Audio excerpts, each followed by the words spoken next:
Hello everyone, আপোনালোক সকলোকে Learn and Craft with me channel তুলৈ স্বাগতম জনাইছো। এই ভিডিঅ'ত আমি আলোচনা কৰিব ওলাইছো ক্লাস 7 ৰ মেথছৰ চেপ্টাৰ নম্বৰ 2। ইয়াৰ নাম আছিল ফ্ৰেকশন এণ্ড ডেসিমেল, অৰ্থাৎ ভগ্নাংশ আৰু দশমিক। গতিকে বলা পলম নকৰি ভিডিঅ'টোলৈ আগবাঢ়ো। ইয়াত এক্সাৰসাইজ 2.1 ৰ কোৱেশ্চন নম্বৰ 1 ত দিছে যে ফাইন্ড দা প্ৰডাক্ট, অৰ্থাৎ প্ৰডাক্ট মানে কি পূৰণফল, হয়নে? পূৰণফল উলিয়াব দিছে। একেবাৰে সহজ, তোমালোকে চাই লোৱা আমি কেনে কৰিম। ইটা ফাৰ্ষ্টটোৱে তোমালোকৰ দিছে যে 6 * 2/3। এতিয়া যেটো পূৰণ হৈ আছে আমি কি কৰিব পাৰো, তলৰটোৱে ওপৰটো কটাকটি কৰিব পাৰো। 3 ৰে 6 কেবাৰ যাব, দুবাৰ যাব, 3 × 2 = 6। এটা ওপৰত থাকি গল 2 * 2 মানে কিমান হ'ব,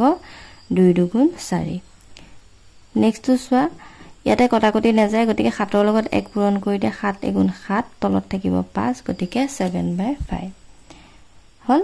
নেক্সট তো সোয়া 5 * এটো আমাৰ মিশ্র ভগ্নাংশ হৈ আছে, হয়নে? গতিকে আমি ভগ্নাংশটো ভাগি লম। 4 আছে তল 4 বহিব, 4 × 2 = 8, 9 × 10 = 11, তাৰ মানে 11/4। বুজি পালানে? ইয়াতে তোমাৰ কিমান আহিব, 11 5 × 5 = 9 /4। বুজি পালা? নেক্সট তো সোয়া, এটো তোমালোকে আকৌ এনেকে মিশ্র ভগ্নাংশ কৰি দিব পাৰা, হৰণ কৰি পেলাই। এটো সোয়া ভগ্নাংশটো ভাগি লোৱা, তলত 7 আছে, 7 পাতা, 7 × 3 = 21, 21 * 5 কিমান হ'ব, 26 * 28। 7 ৰে 28 কেবাৰ যাব, 7 × 4 = 28, তাৰ মানে তোমাৰ কিমান আহিব, 26 * 4। এটা পূৰণ কৰি চোৱা, 6 × 4 = 24, 4 উকলিব 2, 4 × 8, তো ইয়াৰ আনসাৰটো আহিব 104। নেক্সট কোৱেশ্চন নম্বৰ 5 ত দিছে 2 সমষ্টি 4/3 পূৰণ 5 হল। এটো তোমাৰ মিশ্ৰ ভগ্নাংশ হৈ আছে। প্ৰথমতে আমি কি কৰিব লাগিব, মিশ্ৰ ভগ্নাংশটো ভাগিব লাগিব। তাৰ কাৰণে তলত কিমান আছে, 4 আছে, তো 4 পাতিম, 4 × 8, 8 × 3 কিমান হ'ব, 11 হল * 5। এটা পূৰণ কৰি দিয়া, ওপৰ দুটা পূৰণ কৰি দিয়া, 11 5 × 5 = 15 মানে 55/4। গতিকে আনসাৰটো আহিব 55/4। নেক্সট কোৱেশ্চন নম্বৰ বি দিছে 1/7 * 1/9 হল। তে আমি কি কৰিম, তলৰ কিটা ওপৰ কিটা এনেকে পূৰণ কৰি দিলে হল আৰু কাটা কাটি যায় নেকি চাবা, ইয়াতে যেটো না যায়, গতিকে 1 × 1 7 × 9 = 63 হল, 1/63 হ'ব। নেক্সট কোৱেশ্চন নম্বৰ 2 দিছে তোমাৰ 1/45 * 9/39 হল। তেটো কেনেকে কাটা কাটি যাব চোৱা, 9 ৰে যাব 5ক, হয়নে? 9 ৰে যাব 45ক, 9 5 × 45, গতিকে ওপৰত থাকি গল 1 আৰু তলত থাকিব 5 × 39 কিমান হ'ব, 5 9 × 45 ৰ 5 উকলিব 4, 5 × 15 16 17 18 19 মানে 195, তো 1/195 ঠিক আছে। নেক্সট তো চোৱা, নেক্সট 3 নম্বৰটো দিছে তোমাৰ 4/15 * 9/10। তে কটাকটি কৰা, 3 ৰে দুটাকে যাব, 3 × 3 = 9, 3 5 × 15, আকৌ 2 ৰে দুটাকে যাব, 2 5 × 10, 2 2 × 4, তাৰ মানে ওপৰত পালা তুমি 3 2 × 6 আৰু তলত পালা 5 5 × 25 মানে 6/25 হল।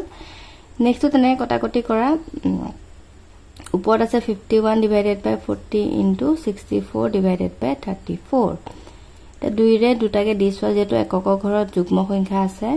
গতিকে চোৱা 2 3 × 6, 2 2 × 4, আকৌ 2 ৰে দিয়া, 2 × 2 2 7 × 14 হল। 17 ৰে ইয়াক কেবাৰ যাব, 3 বাৰ যাব, হয়নে? 17 3 × 51। তাৰ পাছতে তোমাৰ আকৌ 2 ৰে দুটাকে যাব, 2 ৰে কেবাৰ যাব, 2 2 × 4 0, আকৌ 2 ৰে যাব, 2 × 2 2 6 × 12 মানে 16 2 × 32 হল। মানে কটাকটি কৰি থাকিবা আৰু আকৌ 2 ৰে যাব, 2 10 × 20, 2 8 × 16, আকৌ 2 ৰে দিয়া, 2 5 × 10, 2 4 × 8, তাৰ মানে তুমি ওপৰত পালা 4 3 × 12 আৰু তলত থাকিলে কিমান, 5। বুজি পাইছানে কাটাকটিটো? তোমালোকে সদায় চাবা এককৰ ঘৰত যুগ্ম সংখ্যা আছে নাই। যদি যুগ্ম সংখ্যা আছে তেন কাটা কাটি কৰি গৈ থাকিবা, 2 ৰে দিবা আৰু তেনেকে কাটি গৈ থাকিবা। এতিয়া চোৱা, এইটো 7 5 × 35 আৰু 12 ৰে 4 কেবাৰ যাব, 12 4 × 48 হল। এইটো হৈ গল তোমাৰ আনসাৰ। নেক্সট 3 নম্বৰ কিটা চাই লোৱা এটা তোমাৰ মিশ্ৰ ভগ্নাংশত আছে তো আমি প্ৰথমতে কি কৰিব লাগিব মিশ্ৰ ভগ্নাংশবিলাক ভাগিব লাগিব এতিয়া ইয়াত চোৱা তলত 7 আছে গতিকে 7 পাতি লম তাৰছত মিশ্ৰ ভগ্নাংশটো কেনেকৈ ভাগিবা এটোটা পূৰণ কৰিবা তাৰছত যেটো পোৱা তাৰ লগত এটো যোগ কৰি দিবা ওপৰটো হয়নে এতিয়া চোৱা 7 4 গুণ 28 29 30 হল এফালে তলত 3 আছে 11 3 গুণ 33 34 35 হল মানে 35 divided by 3 আৰু এফালে পেলা 30 divided by 7 এটা কাটাকাটি যাব হয়নে 3 ৰে 30ক 10 বাৰ যাব 10 3 গুণ 30 আৰু 7 ৰে 35ক 7 5 গুণ 35 হল তাৰ মানে কিমান পালা 5 10 গুণ 50 তলত একো সংখ্যা নাই গতিকে আমি একো পাতিব নালাগে হল কিন্তু ওপৰত একো নাথাকিলে আমি এক পাতিব লাগিব হয় না এটো তোমালকে জানা যে কোনো সংখ্যাৰ তলত কি হয় সদায় এক এটা থাকে ইয়াতে যিয়ে নাথাকক তলত কি হয় এক এটা থাকে গতিকে আমি একটো নেপাতো ইয়াক আমি 6 বুলি পাতো কিন্তু 1/6ক আকৌ তুমি 6 বুলি পাতিব নোৱাৰা তেতিয়া ভুল হ'ব বুজি পাইছা না ওপৰত থকা একটো ধৰিব লাগিব তলত থকা একটো তোমালকে ধৰিব নালাগে নেক্সট চোৱা ইয়াতে 3 আছে 9 3 গুণ 27 28 29 হল তাৰছত চোৱা তলত 5 আছে 5 4 গুণ 20 20 4 24 3 ৰে কাটি দিয়া 3 8 গুণ 24 হল তলত পালা 5 ওপৰত 29 লগত 8 পূৰণ কৰি দিয়া 8 9 গুণ 63 3 উকলিব 6 8 গুণ 16 16 6 কিমান হ'ব 6 গুণ 12 মানে 22 হল ঠিক আছে এটো গল তোমাৰ আনসার নেক্সট তো তোমালকে মিশ্র ভগ্নাংশটো ভাগা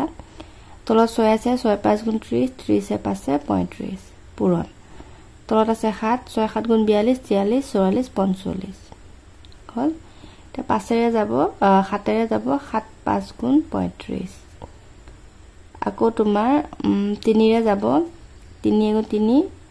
3 5 গুণ 15 3 ৰে 3 দুগুণ 6 হল তাৰমানে তলত কিমান পালা চোৱা 2 আৰু ইফালে 15 লগত 5 পূৰণ কৰি দিয়া কিমান পাবা 5 5 গুণ 25 উকলিব 2 5 গুণ 5 6 7 মানে 75 divided by 2 ঠিক আছে এটো হৈ গল তোমাৰ আনসাৰ নেক্সট কোৱেশ্চন নম্বৰ 5 টো চাই লোৱা 4 টো চাই লোৱা মিশ্ৰ ভগ্নাংশটো ভাগা ইয়াতে 8 আছে গতিকে 8 পাতা আনসার 32 32 একে 33 হল তলত 11 আছে 11 দুগুণ 22 22 এ দহে কিমান হ'ব 32 হল কটাকটি কৰা 11 33ক 3 বাৰ যাব আৰু 8 ৰে ইয়াক কেবা যাব আনসাৰ 32 হল এতিয়া তলত একো সংখ্যা নাই গতিকে ওপৰৰ সংখ্যা দুটা পূৰণ কৰি দিয়া কিমান পাবা 4 3 গুণ 12 তাৰ মানে আনসাৰটো তোমাৰ কিমান আহিব 12 নেক্সট চোৱা তলত 17 আছে 17 পাতা 17 লগত 2 পূৰণ কৰি দিয়া কিমান আহিব 34 তাৰ লগত 2 যোগ কৰি দিয়া 36 আহিব হল নেক্সট তলত 9 আছে 9 পাতা 9 7 গুণ 63 64 65 মানে 65 52 আছে 52 পাতা 52 গুণ 52 এটা 52 লগত 33 এটা প্লাস কৰি দিয়াছোন কিমান 5 3 8 8 হল ঠিক আছে হিলকে এতিয়া ইয়াতে কি কাটা যায় চাই লোৱা 9 ৰে 34 কাটি দিয়া 9 4 গুণ 36 হল তাৰ পাছতে তোমাৰ আৰু 52 ক যাব 4 এ কেবাৰ 13 বাৰ হল 13 এ ইয়াক কাটা 13 5 গুণ 65 হল তলত পালা 17 আৰু ওপৰত পালা 8 5 গুণ 40 গুণ নকলিব 4 8 5 গুণ 40 4 44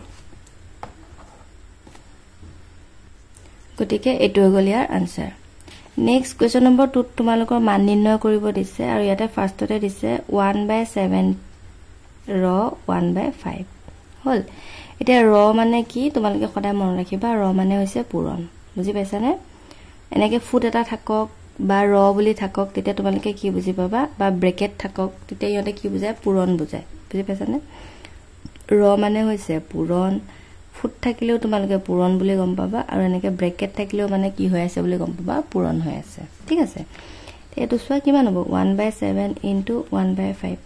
হল এটা এটো আগৰ নিচিনা গলিটা তোমালোকে পাৰিবা না 1 গুণ 1 7 5 গুণ 35 বুজি পালা না নেক্সট তেনে কিমান আহিব 2/3 পূৰণ 4/5 এটা যেটো কটাকটি না যায় 4 2 8 5 3 15 বুজি পাইছানে তেনেকে কৰিলে হ'ল আৰু 3 নম্বৰটো দিছে তোমাৰ 7/5 ৰ 15/4 হল 14 তে সোৱা তাৰ মানে কিমান হ'ব বুজি পালানে ৰৰ জায়গাত আমি পূৰণ পাতি দিলো তে কটাকটি কৰা 7 ৰে 14ক দুবাৰ যাব আৰু 5 ৰে 15ক তিনিবাৰ যাব তাৰ মানে তুমি কিমান পালা ওপৰত পালা 3 তলত পালা 2 মানে 3/2 ঠিক আছে নেক্সট সোৱা একে আৰু বাকি কিটা 2 সমষ্টি 4 ভাগৰ 3 ৰ 3/22 সমষ্টিটো ভাগি লোৱা 4 2 8 8 3 11 ৰ মানে পূৰণ 3/22 কিমান যাব 11 22ক দুবাৰ যাব হল ওপৰত থাকি গল 3 4 2 8 হল 15 নম্বৰটো সোৱা 15 ৰ 7/30 হল তাৰ মানে 15 পূৰণ 7/30 15 ৰে 30ক কেবাৰ যাব 15 2 30 তাৰ মানে তুমি কিমান পালা 7/2 পালা বুজি পালা এটো গল তোমাৰ আনসাৰ আজিলৈ এই ভিডিওটো চোৱাৰ বহুত বহুত ধন্যবাদ নেক্সট ক্লাছত কোৱেশ্চন নম্বৰ আমি 3 পৰা ডিসকাস কৰিম and thank you for watching and study well